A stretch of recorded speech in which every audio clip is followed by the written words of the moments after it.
Hello, this is RV Vagabond Jerry, and today I'm going through West Texas, and I'm going to go through Guadalupe Mountains National Park.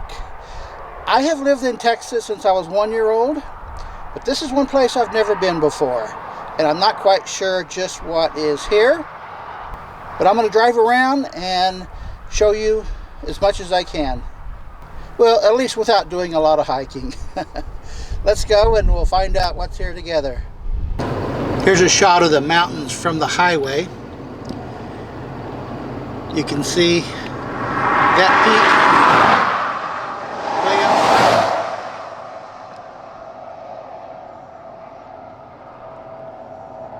up. Nice.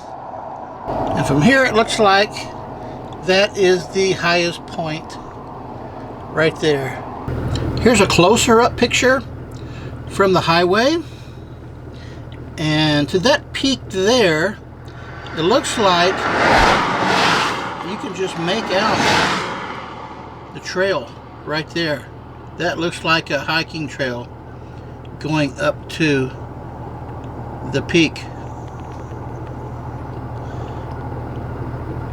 And here is a picnic area right off of the highway, just a few miles south of the entrance to the park. And here you get a shot from the other side of that peak.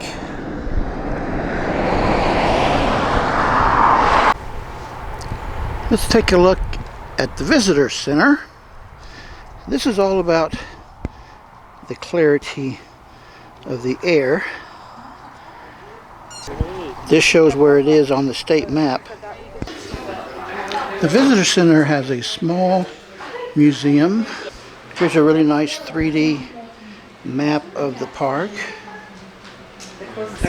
And this is not snow. This is where people have dug their fingernails into the plastic. Now this is what I've seen at national parks all around the country. Signs showing which way the campgrounds are, but guess what? They're all full. Well, I'm going to go in anyway and show you a little bit of what they look like. The visitor center parking lot has spaces specifically for RVs, but they will kick you out of here at night. And I've seen this all over the country at national parks. I just don't know why they can't use their visitor center parking lot as an overflow, simple parking when all their campgrounds are full. Now this is the upper parking lot where some of the trailheads are. And what we have here is RV spaces. I talked to the people at the visitor center, and they said these RV spaces are not part of the parking lot there. They're actually campground spaces. And there's some over here. There's some picnic tables, but there's no hookups at all. And the only way you can stay in one of these RV spaces is if you make a reservation. And you can't make a reservation in person. You have to go to their website, recreation.gov, and make the reservation there. Now, I asked the ranger in the visitor center, why does the sign out front say that all the RV campground is full when actually they're all empty? And she said that she didn't really know, but she assumed that all of these spaces had been reserved on the website, but nobody's shown up yet for their site, even though it's like 3 o'clock in the afternoon right now. And it's $20 a day to park here. The ones over here have picnic tables, but that's it. It is just parking lot camping. Then across the street from there is the tent camping area, which is also reservation only and $20 a day.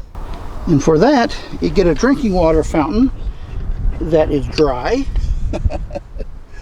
And there is a restroom building, but that is it. So what you need to know about camping here is you have to make a reservation on the website, and there are no services. And here at the upper parking lot is the Pine Springs Trailhead. These are the trails and the various distances.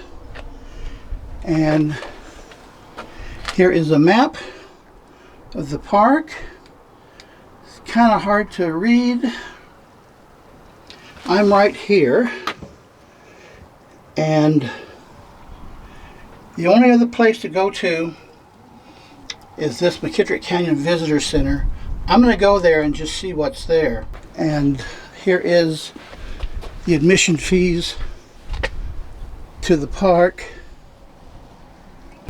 Well, correction, between the two visitor centers, there's this Frijoles Ranch Museum. I'm going to go there too. Now, I think the main thing people come here to do is to go to the Guadalupe Peak, the highest point in Texas, 8751 elevation, 8.4 miles round trip, and it's going to take you all day to go up and down. So here is the Frijoles Ranch Cultural Museum, and here's a little bit of history about it. Kind of looks like it's been freshly painted. And this red building, it's the Frijoles Schoolhouse. How about that? There's the front door, and guess what they use for lighting? And there's 1, 2, 3, 4 white buildings. In addition to the main building, there are some museum displays inside, but all the doors are locked up and there's nobody around. There's some barn buildings. Got some little water troughs running around the property here. Bet you never guess what this building was used for. The sign says, for food storage, to keep food cool. There's an old barn or something. That's kind of a small one. There's a larger barn. This must have been a well. There is a water faucet there. And I noticed this mountain here, kind of a sharp peak. Look at that. Apparently this is a spring house. It says it puts out 6 gallons per minute. So I'm right here, and in the parking lot here of the Frijoles is some more trailheads. So you can hike from that other trailhead at Pine Springs to here. Okay folks, I've been everywhere pretty much. I've never seen one of these. This is an audio narration of 4 different selections, and you have to power it yourself by cranking this handle. That generates electricity to run the narration. It took both brains and brawn to make farming and ranching successful enterprises here. Even with scattered springs on their land, the Smiths and the Kincaids still had to find ways to move water to places where it was needed. Practical needs and comforts, such as interior lighting and plumbing, were met in innovative ways. Well, that was a unique experience for me. So here is the McKittrick Canyon Visitor Center. Mountains all around. This is at 5,013 feet. They have some outdoor displays here and an old-timey payphone.